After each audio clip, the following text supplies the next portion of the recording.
for each other. So, we are going to start. Smriti, please introduce Jim. Shruti? All right, who are you after this? This is a fun activity. I just wish I had more than 7 minutes notice. So nobody count my syllables, okay? All right. Mumbai's bright spotlight. Sarbh acts, produces, soars on screen and stage. Awards glimmer oft. Nirja Padmavat shine bright. 30 under 30 unfurled. Wonderful stories rolling through film and theater, his passionate nights. Okay, so mine is actually a haiku for you. That is great. That's great. But mine is actually a haiku for you, which is the 5-syllable, 7-syllable, 5 syllables. Wasn't that a haiku that I read? Oh, girl, that was an essay. I misunderstood the assignments. Googled the wrong thing. Thank you. His compliments are going to be very brief. Yours is a lot shorter. Brief is best. The noms keep coming. The matches need to be made. Your hearts, okay. This is from her perspective. Your heart's on my sleeve. Multiple Oscar-nominated Smriti Mundhra, creator of hit shows, Indian matchmaking, Jewish matchmaking, and now Muslim matchmaking is upcoming next. She just got nominated for an Oscar yesterday. Her second nomination. I failed at the haiku test. You can't do it all. You can't be good at everything. But I thought that this could be a little bit more interactive, and I think everyone's still kind of waking up from, lunch and a little, afternoon spell. So since this is a conversation about love on screen in the 21st century, I'm going to say, don't worry guys, you can take a breath. Everybody here can participate. I'm going to say some movie lines that are considered to be some of the most romantic lines on screen in the 21st century, and you can shout out what you think the movie is. So it's time for a little trivia. You complete me. Jerry Maguire. Okay, come on guys. Of all the gin joints in all the towns in the world, she walks into mine. Hey. I'm just a girl standing in front of a boy asking him to love her. I came here tonight because when you realize you want to spend the rest of your life with somebody, you want the rest of your life to start as soon as possible. To me, you are perfect. Yes, love. Love Actually. On the card, yeah, on the card. Just a few more. I wish I knew how to quit you. Brokeback Mountain. The truth of it is, I've loved you from the first second I met you. Okay, we are dating ourselves a little bit here. This is 4 weddings and a funeral. I want the fairy tale. Pretty woman. Wait a minute. Nice boys don't kiss like that. You're gonna get so mad when you find out. Bridget Jones' Diary. So that's all we have for trivia today. And I'm gonna now turn this conversation over to Smriti and Jim. Thank you both so much for being here, and thank you to the 3 incredible organizations that have created this space for being here. TAAF, 3AAPI, Gold House. Please give a big round of applause for this space and conversation. And so, Smriti, Jim, just in terms of an introduction to who you are, and your work, at what point did you know what you were doing was becoming your career, which we can also frame as disappointing your families. Although Smriti, your father is an incredible filmmaker, so you really have followed in his footsteps in so many ways. But at what point did you know that this is what you were committing to? Yeah, I think I'm one of the lucky few of our demographic where I was encouraged, from when I was really young, to follow my dreams. And my father always hoped that I would pursue a career in films. So it was, since honestly, it's all I ever knew. It's all I ever knew. I grew up on his sets and watching films with him, wildly inappropriate films for a 7-year-old, like The Conversation, other things I won't mention, but learned a lot about craft from him. I had a brief moment of rebellion where I decided that I was going to reject, going into films, and I decided I was going to work in advertising, and so I took an internship at an advertising agency, and then that lasted about a year, and I came right back to films. And my father, sadly passed away before seeing any of the recent, amazing things that have happened in my career, but everything that I learned from him.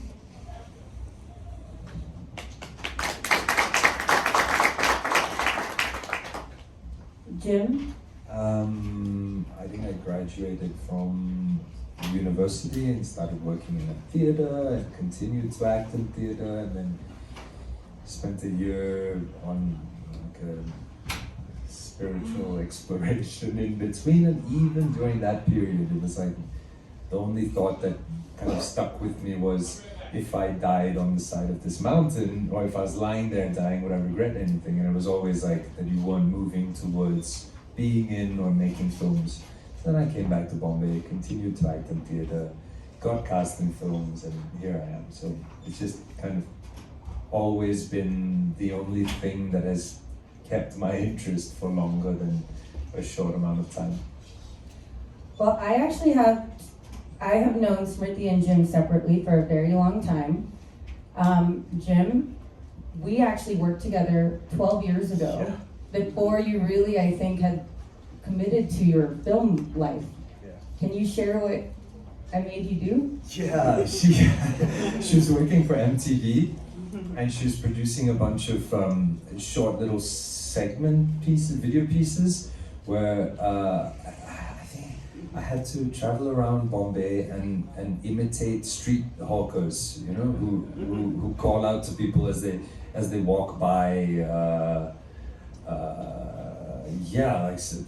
A variety of things, selling vegetables, clothes, shampoo, all of it, Bengan, like things like that, and that, and then we made another one as well. It was called The Art of Calling. The Art of Calling, yeah. The Art of Calling. And was there another one, or was that the only one? I think that was the only one we did. We went to the Dadar flower market, which is this flower market in Bombay that's just incredible. I mean, it's an enormous stretch with all the varieties of flowers that you can possibly imagine. Actually, funnily, it connects to Made in Heaven, which you're going to anyway start discussing later. The last advertising campaign for Made in Heaven, when they released season 2, was they did this ploy where they said they were going to the other food market, and they were flower market, and they were going to buy up all the flowers, and it was going to be this big publicity stunt where you get there and there are no flowers, and all of the flowers were used on billboards to promote the show, and they even shot a little short thing saying that because they were planning a huge wedding, they had to go up and buy all the flowers and they didn't know where to get it. So it's a funny connection about that. And Smriti, you almost got me thrown out of my apartment almost 20 years ago. Can you please tell everyone why? I've been wanting to ask this question in public for a long time. Okay, so picture it. The year is 2008, 2009, something like that. New York City. I was producing a short film, and the actress, the lead actress in the film, is actually Shruti's cousin, Dilotama Shome, amazing actress. Dilotama's like, well, you can shoot in my cousin's apartment. She has an apartment in Chinatown. The film was sort of thematically about Chinatown. So we show up, full crew, night shoots. And Tanuj Chopra was directing it, who's now been shooting Delhi Crime season 3. So What was it called? The short? Yeah. It's called Clap Clap. Okay. So we show up, it's 4 nights of shooting, all night shoots, right? So we show up. I just moved into this apartment in Chinatown. I think how convenient. I can let filmmakers into my apartment to shoot. Yeah. Right? So we show up, we're shooting this film on 35mm right away. Remember what that is, anyone? Shooting on 35mm. So we show up with like 2 trucks full of equipment, parts, everything, 7 p.m., ready to load in and start shooting. First day of shoot. Blocked by the doorman. Sorry, we don't allow shooting in this building. I'm shaking like a leaf at this point because this entire budget, the entire shoot, we have like a tiny budget, 4 days to shoot, all of this equipment, all of this crew, just standing outside on the sidewalk on Henry Street, waiting for me to figure out a solution. And I was at a loss, so I called Shruti and I said, hey. And I was not even in town. She wasn't in town. I was like, hey, your doorman here says that there's no filming allowed in your building. I also have to say that yes, it was a doorman, but my apartment's the size of this stage, so don't think it's like a very fancy situation. Yeah. So Shruti's like, put him on the phone. So I hand her my phone, and she says, so I'm sitting here with my lawyer, looking over my lease agreement. There was no lawyer in the room. And it says nothing about not filming for personal use in my apartment. We're not going to be filming in the hallways, we're not filming on the sidewalks. Everything's going to be contained in the apartment, and it's my apartment, and I can film whatever I want in my apartment. And my lawyer says it's perfectly legal, and in fact, you'll be in legal trouble if you don't let these people through. And suffice it to say, 15 minutes later, we were loading in and started shooting. And I told Shruti, I have to tell, I told, who I barely knew at that point, I think I'd met her maybe once or twice. I got back on the phone and I said, you need to be a producer. And 20 years later, here we are. And then when I was deciding if I wanted to do film school, and people were like, "Why, you have such a great job, at Nylon, video is really the future," and it was you just finished your MFA at Columbia, and you were like, you should, and then I went into NYU grad film for my degree, and you were a big encouragement of that. So I have this really personal history and professional history with Smriti and Jim, and that's why I can bully them into the haikus. So, and I should say that maybe in some small way I'm responsible for you being a disappointment to your parents. you are. So, love on screen in the 21st century. I think what we're going to do is show some clips of work. This is very exciting. As Jim said, Smriti has Muslim matchmaking, which is the newest installment in this series. And mind you, I know this backstory because if you guys watch Indian matchmaking and you've met Seema Auntie, Smriti knew Seema Auntie from before. So before we see the clip of Muslim matchmaking, I wanted to go back into how you first met Seema Auntie and the film that you decided to embark on for 7 years with her. So I met Seema Auntie because she was my matchmaker. So I met her when I was in my 20s. She was sort of a renowned matchmaker in Bombay. And I went home for like a holiday, December holidays, and my mom literally was like, you have to be at this address at this time on this day, car is coming, be ready. And then she had my clothes laid out for me. I'm like, where am I going? And she's like, you're going to meet a matchmaker. So I went to meet Seema Auntie. I walked in the door in her apartment, the same one that you see in the show, in her flat. And the second I met her, I said, you are not going to find me a husband, but I'm going to make you a star. Because that's not to say she isn't an excellent matchmaker, but she's a conservative lady from India, and I was not that. So she just had that star power from the second I met her, and exactly what you see on the show, that's exactly what I encountered in that very first minute of meeting her. But before we got to Indian matchmaking, I made a 7-year documentary, as Shruti mentioned, that was called A Suitable Girl, that was about the perspective of 3 young women kind of going through the marriage process in different forms. And one of those young women was Seema Auntie's daughter, Ritu. And so Seema Auntie was a big part of that process and a big part of that film. But the film, it didn't quite capture her star power, I would say. So I was very lucky to have the opportunity to do a similar subject in a different form for Netflix with Indian matchmaking and unleash her onto the world. And now, fast forward, you then do Jewish matchmaking, and now you've done Muslim matchmaking, and one of your partners in crime is here. Sorry, your partner in matchmaking, Sinan.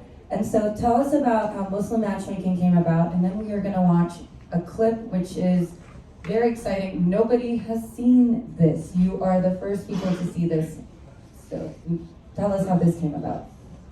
Yeah, I mean, I think after the release of Indian matchmaking, it seemed like there was a real interest, in mating and relationships, and how people from different backgrounds, different cultures, different expectations come together. And so literally, I think it was the week after Indian matchmaking came out, I reached out to, I kind of started researching all the matchmakers that work in different communities, particularly in the sort of Muslim community, and I came across these two kind of incredible young women independently. I reached out to them both, literally slid into their DMs, and it turned out that they were collaborators. They worked together. I didn't know this at the time. So I talked to them both, and I said, would you like to develop a show together?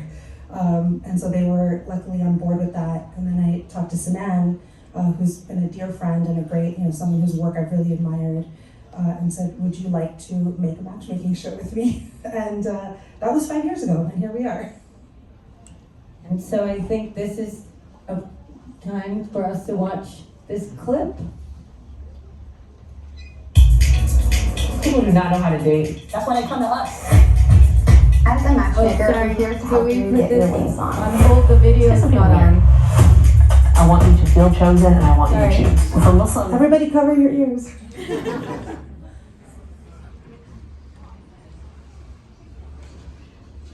Jim, have you, people do not know how to date.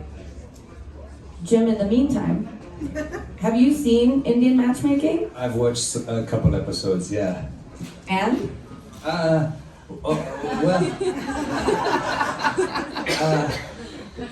Don't lie, Jim. I'm used to it. Seema Auntie is intense.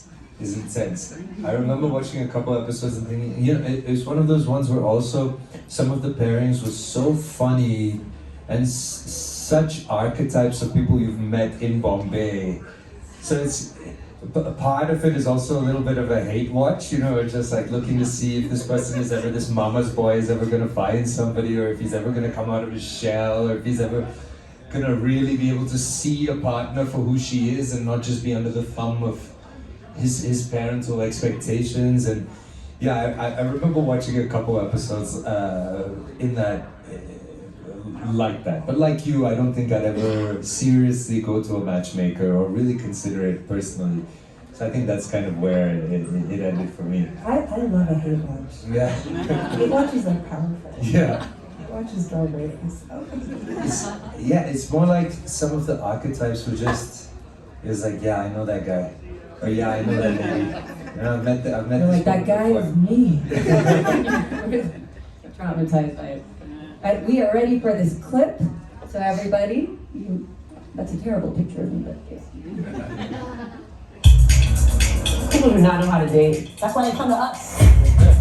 As a matchmaker, we're here to help you get your wings on. Let's get some people married. I want you to feel chosen, and I want you to choose. For Muslims, marriage is an act of worship. I'll clock in a bag. Are you Muslim? Are you single? Did my mom send you? You live with me for a second. You got a type. Like Demi Moore, I'm a ghost. Ain't gonna happen, boo. I've dated Muslim girls, I've dated Hindu girls, and I've dated Caucasian girls. I'm the UN when it comes to dating. He's cute. We are in a swipe left, swipe right culture. Hinge, Bumble, Tinder, Farmers Only. Love it. I just want to see. I want to know what you're physically into. How does he look? One thing needs to be What would you say are like the top things you're looking for? 80s music, love it. You don't like hairy men. So all Muslims are out. What are you talking about? If you're not getting married after a year, what are you doing? We don't premarital sex. Why are you single? Maybe the kind of guys that I go for. Hot? Yeah. You go for a hot guy. Yeah. It's a pitfall. This process doesn't have to suck. This is my first blind date ever. I'm holding my breath. Are you open to relocating? No. That is selfish. Things are kind of off the track. I would love someone who goes out but still has faith and trying to find a healthy balance of what that means. You expect a man to provide for you fully? Yeah. I want someone to give it 3 months to decide whether there's an emotional connection or not. My perfect timeline? I think bare minimum is a year of dating, preferably 2. The moment that I learned he was a DJ, I should have left. She just didn't show up. I truly believe that this was an answer to a prayer. All it takes is for it to happen once. That's it! Don't be too extreme about it. What the hell is going on? Why are you single? And that's someone taller than me. We're gonna find this guy who's tall. Ish.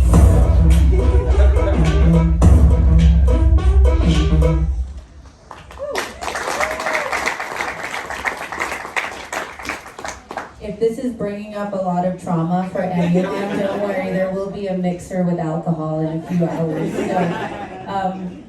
So Smriti, from making this now 3rd installment, even though they're so different, and that too, this is on a different platform. Your 2 previous shows, matchmaking shows were on Netflix, and now this is on Hulu. What did you find to be beyond some of the more obvious things, regarding like the Indianness or the religious aspects? What were the things that you found surprising? This whole process of making the show was an absolute joy in a way that I think I can say I've never experienced before. A lot of that is being able to work with Sinan and our matchmakers, Yasmin and Hoda, who are just incredible, incredible women. I learned so much. I think, Jim, like you, I grew up in Indian diasporic environments, spent a lot of time in India, have a lot of, Muslim members of my extended family and, felt very connected to that community. But I learned so much about the Muslim community, about Islam, and specifically about how much really potent Islamic wisdom there is that is applicable to anyone of any faith. Particularly when you're on a search for something, whether you're searching for a life partner or you're searching for, anything. And there's a lot of great morsels in the show, I think, that are very rooted in Islam, but I think anyone will be able to take that wisdom, and apply it to their own life, just as I was able to. I think the other thing, that was a real joy to be able to do with the show is to show the real breadth, of the Muslim community and the Muslim experience. It's very varied. We have people in the show from many different backgrounds, from Black American to Middle Eastern to Asian, South Asian, etc. But also on, a very broad spectrum in terms of faith and religious practice and all of that. So I think, and it's just a fun show. It's a fun show, and the matchmakers have a methodology you have never seen before on any other matchmaking show. And trust me when I say it doesn't matter what your background is, you can apply it to your own life, and it will help you, because I've seen it work. In Jewish matchmakers, was the matchmaker significantly older than the people they were doing them? So this is the first one where it feels like they're their age. Yeah, millennials. Because with Seema Auntie, there was a bit of like this, you kind of represent a time that may or may not still exist in modern dating, versus this, which feels like they're talking to their peers. Absolutely, and I think there's a way that they can relate to what the frustrations people have with dating culture, with app culture, swiping, all of that, in a way that confounded, I should say, Seema Auntie and, Aliza was a little bit, from Jewish matchmaking, was a little bit in between. Like, I think Seema Auntie's like very traditional. Aliza had a little bit more of a, understanding of modern times. But these women, Hoda and Yasmin, these matchmakers, they're in their early 30s, they're essentially similar age of their clients, and they understand deeply like the concerns people have around compatibility, chemistry, the fatigue that sets in with dating, and their methodology is very deliberately an antidote to that. So I'm now gonna switch over to you, Jim. You've been in a vast number of films and TV, and we were having a funny conversation about what the most romantic role is that you've played, and it's certainly not in the show Made in Heaven. Are you guys familiar with the show Made in Heaven? Why don't you tell, for the people who aren't, Made in Heaven and how you got involved with that show? Because it's a show also not about matchmaking, but let's say, you know, matches that worked and then weddings that needed to happen, which also, you know, is a quite fun, complex, dramatic, you know, view into culture. So let's talk a little bit about Made in Heaven, and then we'll watch a different type of clip that you deem as your most romantic work. Maybe, yeah, maybe. We were discussing it in the morning, and I was thinking about how I've been in shows like Made in Heaven, or even other things where the theme seems to be love, but I wouldn't consider my role romantic at all within that context. Made in Heaven is a show that was started by Zoya Akhtar and Rima Kakta in India, which kind of touches on a similar place that I think your shows also touch on, which is this obsession that at least Indian culture, but I guess most culture has with the idea of union, marriage. You know, right from the beginning, people are led to believe it's the most important day of their life and the most important thing to kind of move towards. And actually what drew me to Made in Heaven is that it kind of turns this narrative a little bit on its head, and while seeming to present and to cater to this kind of obsession that Indians have with marriage and romance and union, it actually shows the kind of seedy underbelly of these institutions and how complicated these unions can be. So the show tries to take on different issues related to marriage that include like being born under the wrong star sign, and so having to marry a tree first because it'll be unlucky for your partner if they're your first partner. You'll ruin their star I had to do that. Yeah, you had to Oh marry a tree? yeah, my first husband is a tree. There it is. What kind of tree?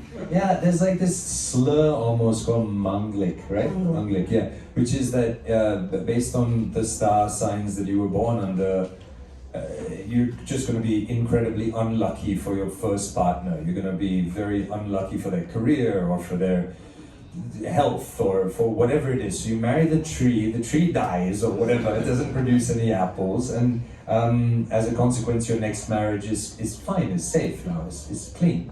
So this was one of the episodes. And other episodes where the girl is being forced into a marriage, or it's a high-profile wedding where both of them are actors, and you know, the husband beats the wife and there's domestic violence involved there. Or in one of the episodes, the parents wound up getting together and kind of running away, and you know, so there are all these things. So that's what drew me to the show, actually, is that I don't think I believe in this idea of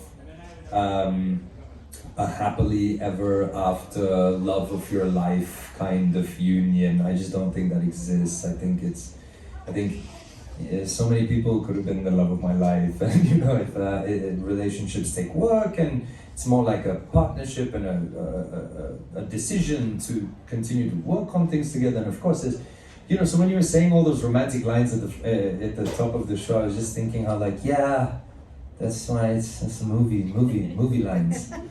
Life, you know, is more messy, complicated, tricky. The partner I'm with at the moment didn't like me at all when we first met. Didn't like me at all, you know? I mean, I should have warned you that this was going to feel like your therapist's office with me on stage. And Smriti, for as long as we've known each other, I certainly did not know you married a tree first. But Jim, I don't like to talk about it. but I want to know what kind of tree. Yeah, what tree? What type of tree? It was a people tree. Oh, okay. Jim, tell us, this is your second time at Sundance. Yeah. The first time was because you acted in a film, and we're going to see a clip. Why don't you give us a little heads up about this particular film? Yeah, so again, this is when she was quizzing me in the morning about what I thought was my most romantic, but I guess I came back to this, and the name of the film is Sometimes I Think About Dying. So if that helps you understand what maybe I consider romance, or what I get cast in as a romantic lead. Really lovely film. It finally became a feature. Actually, Daisy Ridley bought the script of the feature from the writers who made this original short film, which played in 2019. It's called Sometimes I Think About Dying. I think it's really, really lovely. It's one of my favorite things that I've been in, mostly because it just my appreciation for it has nothing to do with me. I'm just there in it. You know, it's not about me. It's about just the way everything was put together. Is there anything we need to know before we watch this scene? Yeah, there's this girl in it, in Fran, and she's sometimes she thinks about dying, and she's extremely introverted. Doesn't like. Extremely shy around people, and spends most of the time alone, and starts this unlikely kind of relationship with a guy at work. And I think I was cast because, as Stephanie, the director, put it, is that the audience should be wondering, like, because she's wondering when she sees it, and she can't understand his interest, and half the time she's wondering, like, does he want to kill me, or does he like me, does he love me? And this is the scene where we my character finally asks her out on a date, and we go for the date. All right, let's cue this clip, and if we can actually turn the lights down, maybe that would be easier. I don't know, if possible. Oh, you know what? Just play the clip. Like at all. But I know when I dislike something.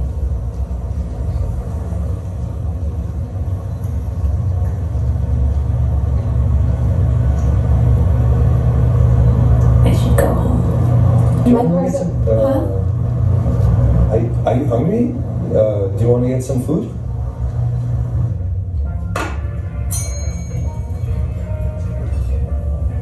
Did you like the movie? No, sorry. Oh, why are you apologizing? Great. What can I get ya? What's a pie tonight? Chocolate chips. That okay? Okay. 2 slices coming right up. Sure thing. I like Robert. He seems to know something I don't know. He makes me nervous.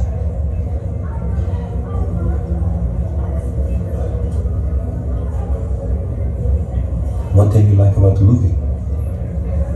I didn't really like anything about that movie. Well, thanks for not walking out.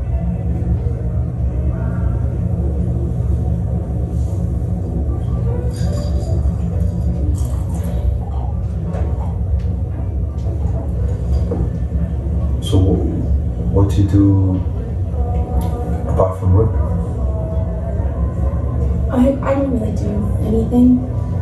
No, hobbies or anything? I cook sometimes. What do you like to cook? Nothing in particular. I want to know something particular about you.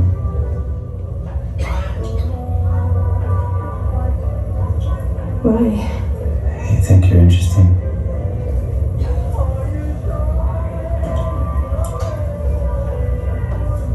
I've seen you look at me at work sometimes.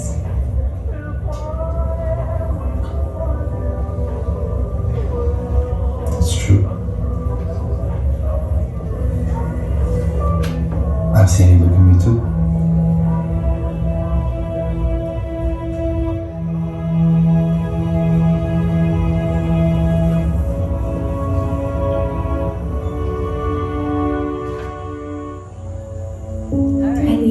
perfect place and time to go home to my closet, in my bedroom, in my house. Wonderful. This is we'll share the link. It's actually available online. You can watch the whole movie on YouTube. Well, this is your most romantic role? I guess, I don't know. I don't know. There's also Padmavat, I guess, but it isn't, I mean, yeah, You know, for those who don't know, Padmavat is this huge opus film by this guy named Sanjay Leela Bhansali, this director in India, and there sometimes still is in Bollywood films this very traditional idea of hero, heroine, villain, which I personally think is a bunch of horseshit. But however, it is still a very prominent thing, and definitely at the time when I made this film. And so there was a very, very clear villain in this film played by Ranveer Singh, and the heroine was Deepika Padukone. And I guess the hero was Shahid Kapoor, I guess. And in the film, I kind of played Ranveer Singh, the villain's like man in waiting. My character was supposed to be a eunuch. This is what I'm saying about like romance, like what I'm cast for is romance, you know. Anyway, my character I think is supposed to be a eunuch. He's a slave that was given to this emperor. And actually in the real history of it, it's fascinating. It's so fascinating. He was bought as a 1,000 dinari slave, which means like a 1,000 gold piece slave. And the emperor was besotted by him, just besotted by him, and continued to have a kind of ongoing relationship with him through his reign. And then when Alauddin Khilji was, who Ranveer Singh was playing, was like sickly, and Malik Kafur would lead. Malik Kafur was the character I was playing. He would lead the army. He became the general of the army. Became a very decorated. and these are historical figures. It's a historical fact. Yeah. A decorated army general. It's believed that Malik Kafur is the guy that brought what the Kohinoor diamond is, what is considered, that the English took over, and we finally got it back, I think, at some point. But he was the one that discovered it in South India and kind of brought it up, and it became a symbol of like Indian wealth and rulership. So Malik Kafur, after years of this, was brought back when he was sick. Actually secretly poisoned Alauddin Khilji, married his youngest wife, put his youngest son, an 8-year-old, on the throne, and ruled through him like a puppet, like a puppet ruler, and ruled through him for many, many years. So maybe Malik Kafur wasn't as besotted by Alauddin Khilji as Alauddin Khilji was with him. But in this particular film, they made it vice versa, because I think, if I had to put it most plainly, I think people are still a bit afraid of LGBTQI representation in mainstream Bollywood films, and so it was okay if the slave loved the hero, the main character, but the opposite I don't think was considered okay. And so in the film, it's presented as this very one-sided kind of devotion from my character to his, and I believe there are some romantic lines in there, but again, it's like unrequited love, and there's a whole song. I try to join him in bed with this other woman, and he throws me out of the bed, and I'm singing outside of the bed my love for this guy. Anyway, You can also go home and watch this clip. I mean, but in this conversation, I know we have just a few minutes. What you both brought up in the work, that you've made or been a part of, is kind of the challenge of understanding the power of narrative, and either using it as a mirror or using it to challenge a stereotype. And Smriti, you really felt this when Indian Matchmaking was coming out, because so many people thought that show was just a perpetuation of stereotypes. And in many ways you were like, but this is aspects of how it also is. Yeah, I mean, this is who we are. Maybe not every one of us individually, but this is where we are as a culture, and it felt important to represent that, even in a sort of big pop culture-y kind of a show, so that debate and argument could happen. I won't lie that I felt like roadkill in the weeks after Indian Matchmaking came out, and there was a lot of critique. But really, I think the critique was about some things that we needed to look at as a society. And it would have been very easy to have scrubbed out, every reference to colorism, casteism, etc. There was, in the show, easy. Like, it's not that I wasn't aware of the, fires that was going to cause. That was a terrible analogy. Sorry about that. But it's just, if our job as artists is to not speak only to one perspective, right? It's to force a conversation. It's to push a conversation. And one of the results of all of that dialogue that Indian Matchmaking started was in India, in prime time on NDTV, one of the biggest news channels in India. There was a 2-hour special where people were screaming at each other on NDTV that every generation watches about, is arranged marriage still relevant in India today?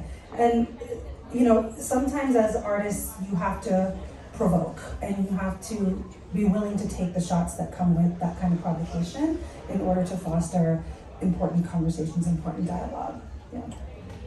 And Jim, you are here at Sundance with a film that you are a part of. Can you tell us about that movie? And then Jim and I will be in Berlin in a few weeks with some of the folks here for a movie that we're involved in, which will have its premiere in the perspective section. Tilotoma Shom is the lead actress. And Tilotoma Shom is the lead actress in that. But Jim, why are you here? Yeah, the film that I'm here with, I came on as a co-producer, actually at quite a late stage of this particular project. The guy that got me on board, and some of the rest of the team are sitting right here. His name is Naren. He showed it to me in November, I think, of last year. The film is called Cactus Pears, or Sauerbond, and it's so lovely. It's a film about a guy named Anand who loses his father, who lives in Bombay. Lives in Mumbai, and his father passes away, and he has to go back to his ancestral village in order to observe the 10-day mourning period and do the rites associated, like funeral rites associated with the death. And he goes back there, and we realize as the film is kind of unfolding that his family has completely accepted him for being gay, but everyone back in the village is not. It is putting a lot of pressure on him in terms of like, why aren't you married? Can an unmarried son light the funeral pyre? Is that allowed? And because he's so grief-stricken at the time, he kind of wants to get away from all of this and rekindles a friendship with a childhood crush from the same village. And then it's this really just lovely, tender narrative of the two of them rekindling a childhood love. It's just really beautiful. It's a beautiful film, and the thing. Oh, should I? Can I talk about the? Okay, I won't. You're just gonna have to watch that movie. Yeah, Cactus Pears. It's playing. The premiere is tomorrow on the 26th, and then there are 3 more screenings. Love for you guys to come and watch it. It's so beautiful. It is actually my favorite romantic project that I've been a part of, because it is, to me, true romance. It's like it's not filmy, and it's not the kind of thing where is limited, like the big romantic gesture or the great romantic line, that's limited. It's just exists in that moment, and it may cause a certain effect, but that's not love. Love is the messy next morning when you're irritated and the person dropped the coffee grounds on the thing again, or whatever. And I think this film is just really, really one of my favorite coming togethers that I've seen in a long time. Well, as I wrap up here, I just want to say that the two of you are such incredible creative forces, and your work is a testament to the extension of who you are. And in times like these, which, gosh, for almost a moment we forgot the state of the world, possibly, and the state of this country. But in times that are dark and challenging, we've heard this many times before, whether in historical fiction or nonfiction, and now that love is the glue in many ways that can keep us together and keep us going, and all of its messiness. And as artists, this is the time one gets to work, as we have famously heard. And I just want to leave you this conversation with some lines of, I'm sure for many of us, an incredible filmmaker who we lost recently, David Lynch. And kind of leaning into what you said about messiness, Jim. Life is filled with mysteries, just filled. Human beings, we're like detectives. We like to think about these things, or I sure do, and we want answers. The secret is, the answers are there, and they also lie within. It's all there for us. If we want to get it, we can get it. And so I think as we think about our work as artists, as people who are engaged, as people who committed to being at Sundance at this time and being here together, think about how you can get to where you need to go, but also really center love as a space and an idea that can bring us together and not tear us apart. So thank you, Smriti. Thank you, Jim. Thank you all for being here. Thank you, Shruti.